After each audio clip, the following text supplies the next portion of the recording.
Greetings to all of you. Program BBM, Subject Principles of Management.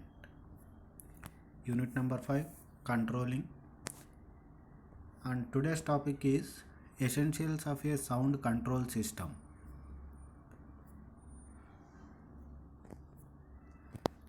The main requirements of an effective control system are as follows.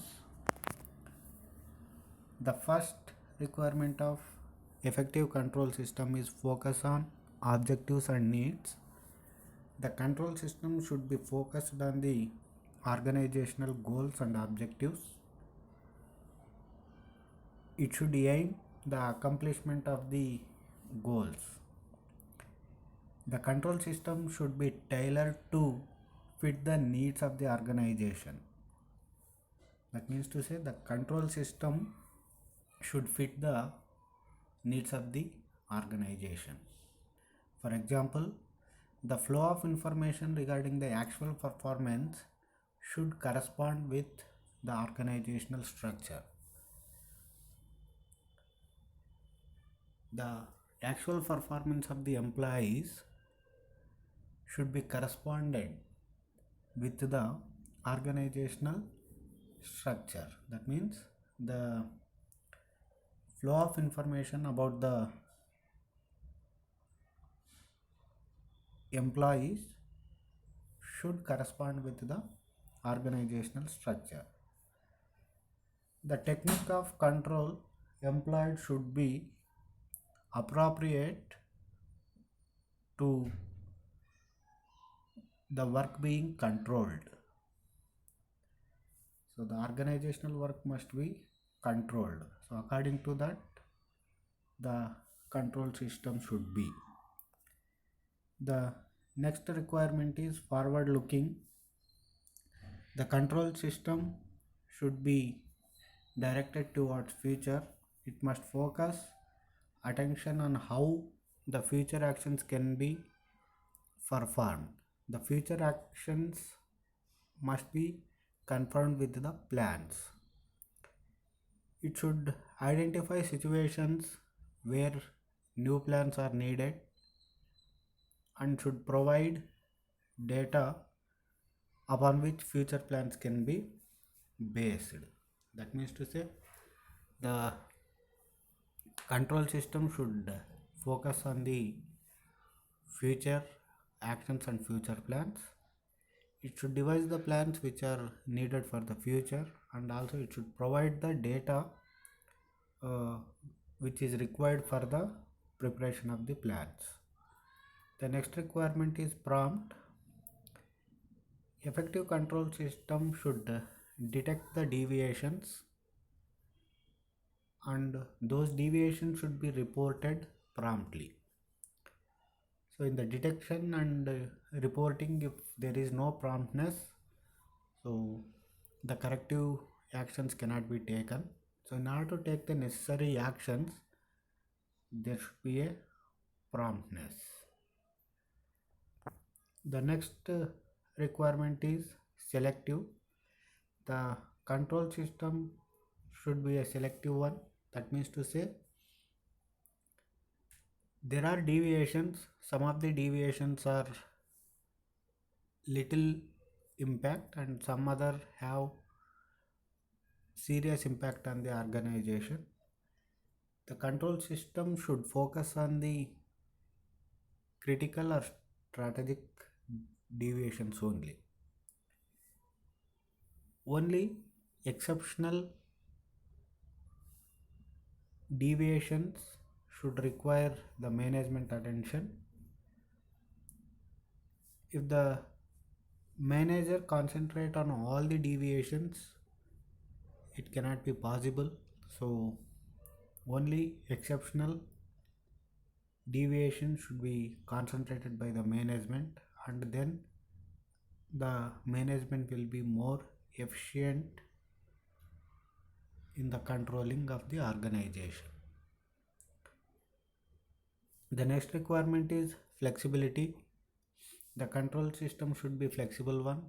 Whenever there are changes in the environment, according to that the control system should be changed. sometimes the control system itself may be failure. So if the control system fails itself, then the newer or the control system should be changed. Flexibility in control system can be introduced by preparing alternative plans. If there are alternative plans, we can bring the change. The next is objectivity. Whatever the standards performed, those should be objective one. There should not be any subjectivity, and the standard should be qualified and verifiable, and measurement of actual performance should also be a objective one. If it is a subjective one, then the control system may not be effective, and the standard should be based on the facts and participation of the employees. So there should be a objectivity in fixing the standards and also measurement of the performance of the employees. Another requirement of the control system is economical. That means whatever the costs incurred for the control system, those should be less than the whatever the income arising from the control system. The control system must worth its costs. So whatever the costs incurred for that, those should be justified by the income generated by the control system. In other words, whatever the savings anticipated from control system, it should be greater than the expected costs on its working. The next requirement is motivating. Effective control system should pay attention to the human factor. That means in the organization there are human beings. The control system should focus on those human beings, and control system should be designed in such a way that there should be a positive reactions from the people. The control system should focus on the work, not on the workers,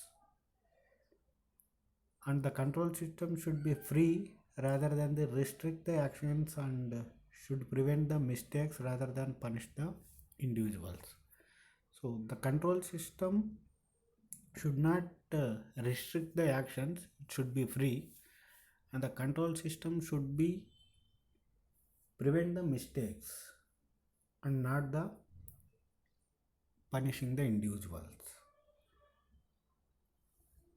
The direct contact between the controller and controlled is also helpful in making the control system motivational. That means to say, whoever is the controller and on whom he has the control, those should be contacted. Next requirement is the suggestive. Control system should not only point out the deviations, it must lead to the corrective actions that can check undesirable deviations from standards. Mentioning of the deviations is not important, but taking the corrective actions which are deviated from the standards is important. That's why the control system should lead to the attainment of the objectives with minimum unsought consequences. So that means to say, whenever there are deviations, what are the corrective actions should be taken, that should be suggested by the control system itself. The another requirement is simplicity. The control system should be a simpler one, and it should be understandable by all the managers and all the employees, and the control system should be used by all the managers effectively. Some of the complicated control techniques, that may be mathematical formulas, using them is very difficult, and also it may fail to communicate the meaning of control data to the managers who use them. So the control system should not be a complicated one, it should be a simple one, so that it can be understandable by all the people and they can use it effectively. Another requirement is timely. So the control system should develop a appropriate means to report deviations expeditiously. That means there should be a system wherein which deviations can be reported without any taking the much time. Sometimes the variations should be discovered before they occur. So deviations or the variations should be discovered before they can happen or occur, and if deviations happen, the corrective action should be taken within the time, so that if anything happen should be prevented.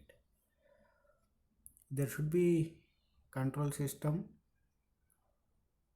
uh, should report the results as rapidly as is practical and useful. So that means to say the control system should not take much time, so deviation should be reported immediately. So these are the some of the requirements of an effective control system which the organization should construct. Thank you very much for watching this video. Thank you.